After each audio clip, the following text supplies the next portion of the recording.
ফস করে রাত্রের কথাটা জিজ্ঞেস করতে কেমন বাঁধো বাঁধো ঠেকলো। বললাম, চা এনেছি। এখানে খাবেন না বাড়িতে যাবেন? চলুন না, ওই ফোয়ারার পাশে বসে খাওয়া যাক।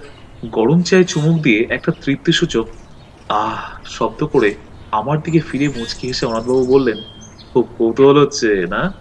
আমি আমতা আমতা করে বললাম, "এ, হ্যাঁ মানে তা একটু।"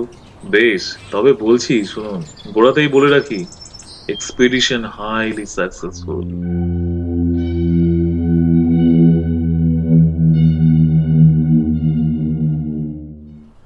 আমার এখানে আসা সার্থক হয়েছে। অনাথবাবু এক মগ চা শেষ করে দ্বিতীয় মগ ঢেলে তার আবার কথা শুরু করলেন। আপনি যখন আমায় পৌঁছে দিয়ে গেলেন তখন 5টা।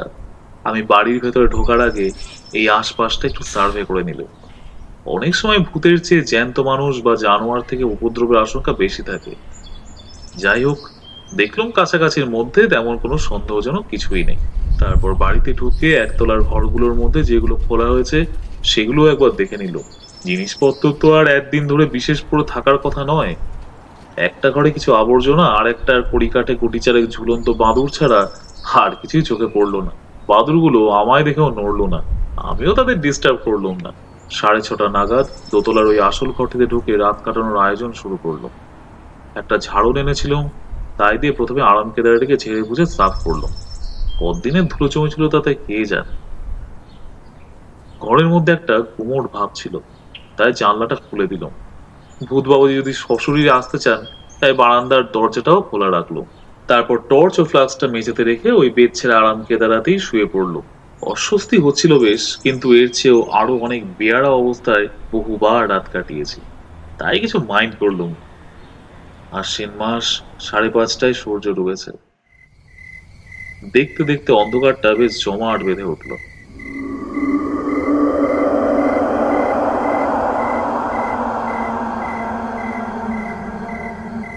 আর সেই সঙ্গে সেই গন্ধটাও ক্রমশ স্পষ্ট হয়ে উঠল।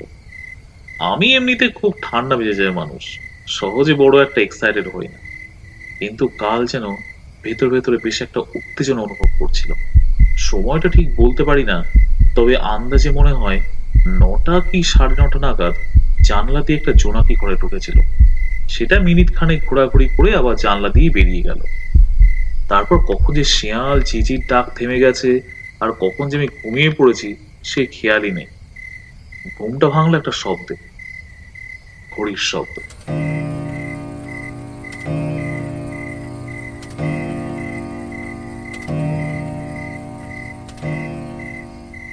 ঢং ঢং ঢং করে 12টা বাজলো।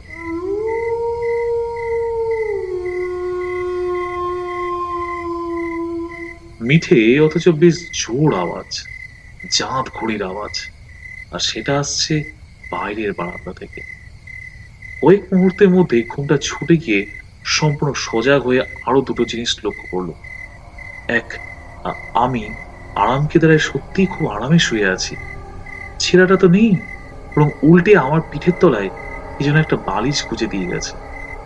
আর দুই, আমার মাথার উপর একটি চমৎকার ঝালর সমেত আস্ত নতুন টানা পাখা, তা থেকে একটি সুন্দর নতুন দড়ি দেয়ালের ফুটো দিয়ে বারান্দায় চলে গেছে, এবং কে জানি সেই দড়িতে টান দিয়ে পাখারে দুলিয়ে আমায় চমৎকার বাতাস করছে।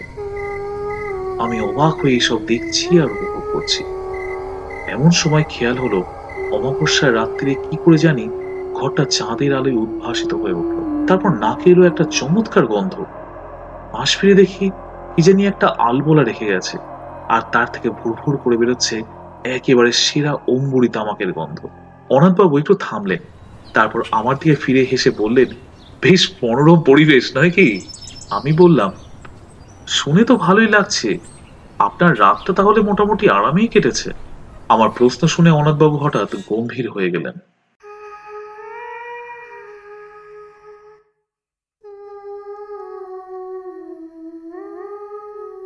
খানিকক্ষণ অপেক্ষা করে আমি আর ধৈর্য রাখতে না পেরে বললাম, তাহলে কি সত্যি আপনার কোনো ভয়ের কারণ ঘটেনি?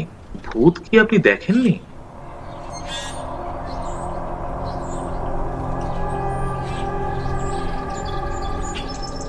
অনাথবাবু আমার দিকে চাইলেন। এবার কিন্তু ঠোঁটের কোণে আর সেই হাসিটা নেই, ধরা গলায় ভদ্রলোকের প্রশ্ন এলো, পরশু যখন আপনি ঘরটায় গেলেন তখন কড়িকাঠের দিকটা ভালো করে লক্ষ্য করেছিলেন কি? আমি বললাম, ভালো করে দেখিনি বোধহয়। কেন বলুন তো? অনাথবাবু বললেন, ওখানে একটা বিশেষ ব্যাপার রয়েছে, সেটা না দেখলে বাকি ঘটনাটা বোঝাতে পারবো না। চলুন